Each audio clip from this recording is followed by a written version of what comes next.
Media کے اوپر گردش کرنے والی خبریں ہیں کہ انگلینڈ سیریز کے بعد مصباح الحق سے ایک عہدہ واپس لیا جائے گا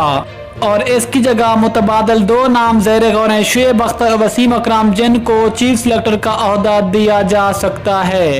لیکن آخرکار اس خبر کے پیچھے حقیقت کیا ہے، مکمل تفصیل جانیے اس رپورٹ میں۔ تفصیل میں جانے سے پہلے چینل کو سبسکرائب کر کے ساتھ میں لگی گھنٹی کے بٹن کو لازمی پریس کر دیں تاکہ کرکٹ سے ریلیٹڈ تمام تر خبریں کا شیڈول آپ کو سب سے پہلے یہاں پر ملتی رہیں۔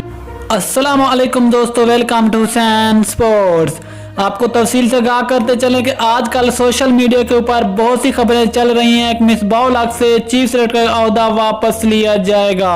اور اس کی جگہ شعیب اختر یا پھر وسیم اکرم کو یہ عہدہ دیا جا سکتا ہے،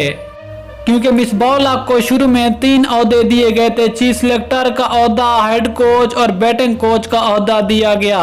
لیکن اس کی آتے ہی پاکستان کی نمبر 1 ٹیم کو سری لنکا کے ہاتھوں ہوم گراؤنڈ پر 3-0 سے شکست کا سامنا کرنا پڑا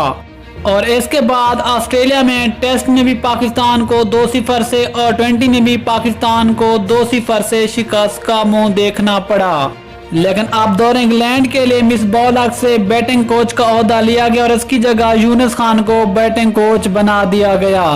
لیکن اس وقت پاکستان کو انگلینڈ کے ہاتھوں ہوئی ٹیسٹ میں بھی شکست کھانی پڑی ہے اور اس کی خاص وجہ پاکستان کے وہ تجربہ کار بولر جن کو مصباح الحق نے ٹیم کے اندر رکھا اور سینئر کھلاڑیوں کو ٹیم سے باہر بٹھایا اور مصباح الحق کے آنے سے بہت غلط تبدیلیاں دیکھنے کو ملی۔ لیکن اب اگر اس خبر کی بات کریں کہ مصباح الحق سے عہدہ واپس لیا جائے گا تو یہ اب تک صرف میڈیا کی خبریں جو گردش کر رہی ہیں اور اب تک پاکستان کرکٹ بورڈ کی طرف سے اس حوالے سے کوئی خبر اور کوئی رد عمل سامنے نہیں آیا اور اس وقت تک اس خبر کی کوئی صداقت نہیں ہے۔ لیکن اگر اس سیریز کے بعد یہ خبر سچ ثابت ہوتی دوستو، پھر آپ چیف سلیکٹر کس کو دیکھنا چاہتے ہیں، وسیم اکرم کو یا پھر شعیب اختر کو؟ اس بارے میں اپنی قیمتی رائے جو کمنٹ میں ضرور بتائیں۔ ملتے ہیں کسی اگلی ویڈیو میں، تب تک لے جا دیجیے، اللہ حافظ، پاکستان زندہ۔